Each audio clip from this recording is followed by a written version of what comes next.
Kaugnay sa reklamo laban sa dalawang independent contractor ng GMA, nagsumite ng mga dagdag na dokumento ang mag-amang Nino at Sandro Mulak sa National Bureau of Investigation. May unang balita, si Nelson Canlas.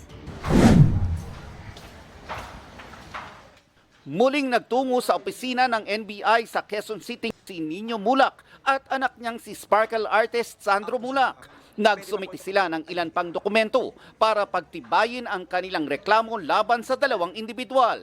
Nagbigay na rin ng kanyang opisyal na pahayag si Nino sa NBI. Pero tumanggi ang mag-ama na magpa-interview. Dumating rin ang kinatawa ng isang hotel kung saan umano naganap ang insidenteng inirereklamo ng mag-ama para isumiti ang CCTV footage na ipinasabina ng NBI. Walang pahayag ang NBI o ang mag-amang Mulak kung ano ang isinampang kaso at kung sino ang mga inirereklamo. Pero kinumpirma ng abogado ng dalawang independent contractors ng GMA Network na ang kanyang mga kliyenteng sina Jojo Nones at Richard Cruz ang sinampahan ng reklamo.